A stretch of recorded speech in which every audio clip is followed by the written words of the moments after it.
काश हिले छपरा हिले,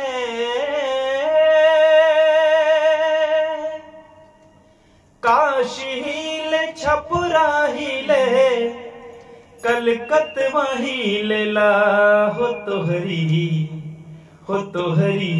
लचके जब कमरिया, सारा जिला हिले ला हो तोहरी लचके जब कमरिया। काश हिले छपरा हिले, काश हिले छपरा हिले, कलकत्ता हिले ला हो तोहरी लचके जब कमरिया, सारा जिला हिले ला हो तोहरी लचके जब कमरिया।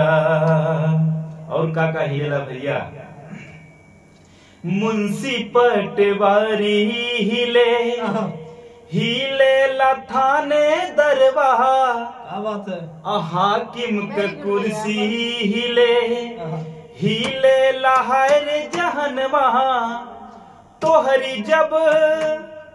एक वीडियो में सवाल भी है, हाँ भैया बताइए कि ऐसा कौन सा श्रृंगार है दीदी, इस सवाल का जवाब जितने भी ऑडियंस है उनसे है कि ऐसा कौन सा श्रृंगार है जो धीमे धीमे विलुप्त हो गया है।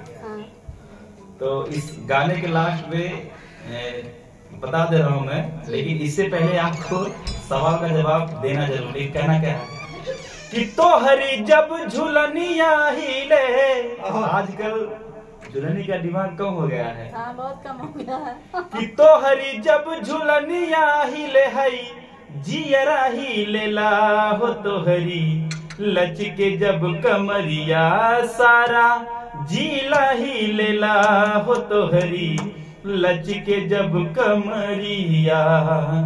काश हिले छपरा हिले, काश हिले छपरा हिले, कलकत्ता हिले ला हो तोहरी लचके जब कमरिया, सारा जिला हिले ला हो तोहरी लचके जब कमरिया, सारा जिला हिले ला हो तोहरी लचके जब कमरिया।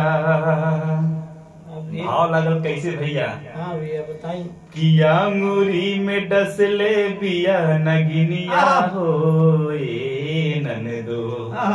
भैया कहा दिया कैसे कैसे कैसे भैया? किया अंगूरी में डसले बिया नगिनिया हो ननदो, दिया ना जराइदा अंगूरी में डसले बिया नगिनिया हो ननदो, दिया ना जराइदा, दिया ना जरा दहायापन भैया के जगाइदा, दिया ना जरा दयापन भैया के जगाइदा, आंगे आंगे उठे ले लहरिया हो ननदो, दिया ना जराइदा अंगूरी में डसले बिया नगिनिया हो ननदो, दिया ना